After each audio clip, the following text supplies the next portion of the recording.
Hey everyone, welcome back to the channel. Today, we're exploring a timeless question. Why do utopias consistently fail?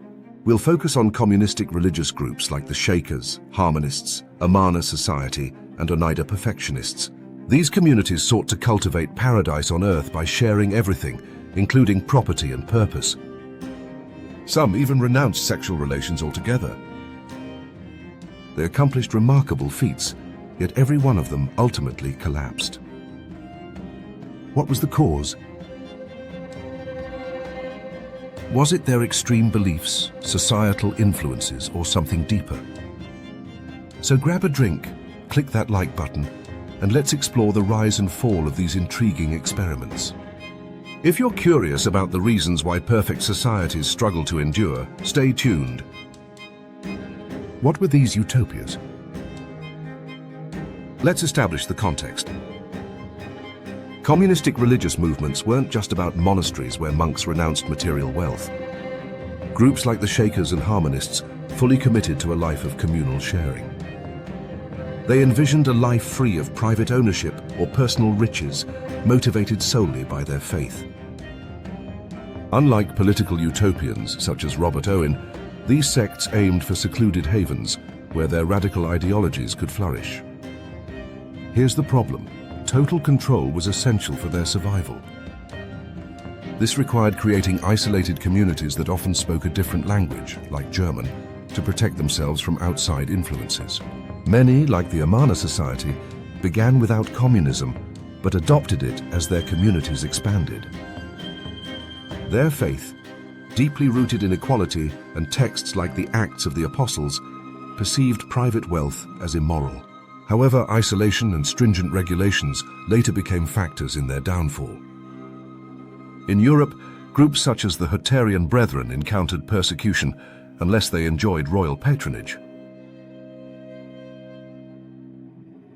Therefore, many sought refuge in America, where land was affordable and settlers welcomed. However, maintaining separation proved to be a continuous struggle, a battle they would eventually lose. Could you envision living in an environment without private property? Share your thoughts in the comments. The Shakers, Celibacy and Collapse.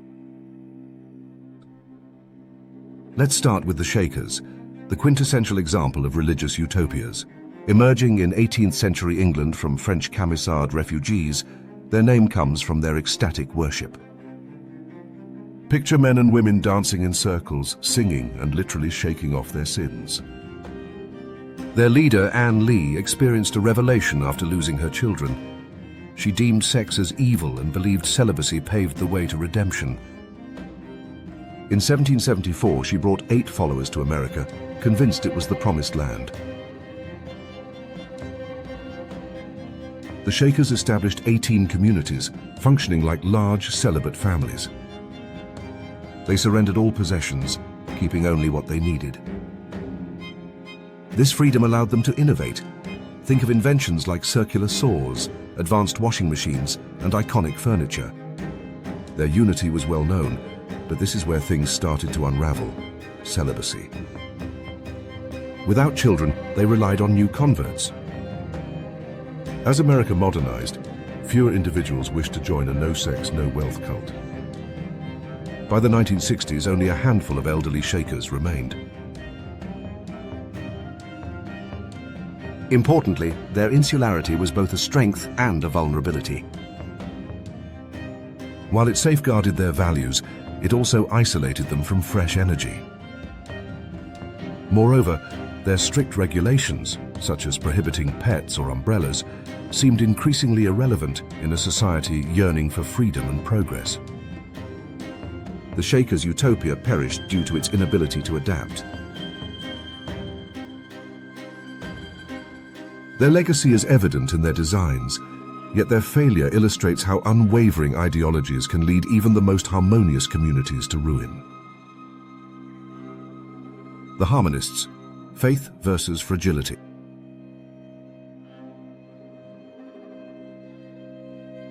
Now let's explore the Harmonists, led by George Rapp, a German weaver who challenged the Lutheran Church.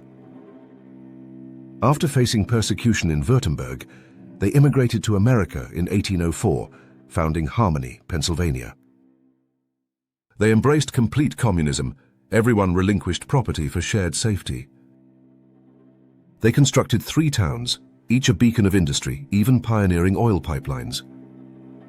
Yet similar to the Shakers, they adopted celibacy, believing Christ's return was imminent. So, what led to their downfall? Once again, celibacy meant no children and consequently no future. Additionally, their seclusion left them exposed. When they relocated to Indiana, they became entangled in local politics, losing their insulated bubble.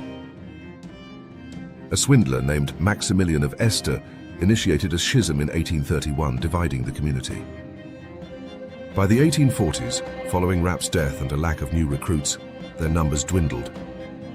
Significantly, their apocalyptic faith led to short-sightedness. They failed to plan for the long run. Moreover, their wealth attracted only lawsuits instead of prospective members. The Harmonists achieved remarkable ventures, but couldn't sustain them because of internal strife and an evolving world. Is it worth trading your freedom and possessions for the communal feeling of security?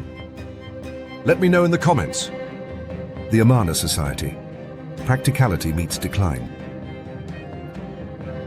Next, we'll examine the Amana Society in Iowa, known as the Truly Inspired. This group began in 18th century Germany by pacifist preachers, relocating to America in 1842 under Christian Metz's guidance. Initially, they did not identify as communists, but in Iowa, communal living became pragmatic, supported by Metz's spiritual insights. Unlike the Shakers, they permitted marriage, albeit regarded as less sacred. They excelled in agriculture and crafts, gaining recognition for their integrity. Yet here lies the flaw. Their strict, joyless lifestyle, devoid of entertainment or humor, alienated younger generations. Following Metz's death, no new inspired leader arose, leaving the elders at the helm. By 1932, they abandoned communism for a cooperative model as modernization took hold. Their villages transformed into tourist attractions rather than utopian havens. Ultimately, Amana faltered because it failed to reconcile tradition with transformation. Their isolation shielded them, but also stunted their growth. Without a compelling leader, their vision faded away. Oneida, too radical for its time. Lastly, let's consider the Oneida community, a true wildcard. Led by John Humphrey Noyes, these perfectionists believed in achieving sinlessness in the present. They shared everything, even intimate relationships, rejecting marriage to eliminate possessiveness. Noyes structured cohabitation meticulously, yet it startled outsiders. They farmed, produced silk, and prospered until the 1870s. What prompted their decline? Public outcry was immense. What they termed free love was perceived as promiscuity, compelling them to disband in 1879 and transition to a business model. Internally, their intricate framework of mutual critique and regulated procreation proved hard to maintain. Ultimately, Oneida pushed boundaries too aggressively for its time. Without wider societal acceptance, they crumbled under external pressure. Conclusion: why utopias always fail? Also, what explains the repeated failures of these utopias? First, isolation. It safeguards but also restricts growth, particularly with celibacy or rigid rules that repel potential converts. Second, economic strains. Handcrafted goods struggle to compete with industrial capitalism. Third, internal inconsistencies, such as expecting perfection while human nature persists. Finally, external opposition. Society often rejects groups that defy its values. These communities, Shakers, Harmonists, Amana, Oneida, demonstrated the potential of united faith and purpose, yet they also reveal the vulnerability of perfection. What's your perspective? Could a utopia ever endure? Share it in the comments. Give this video a like, subscribe, and hit the bell icon for more in-depth explorations of history's daring experiments. Thank you for watching, and I'll catch you next time.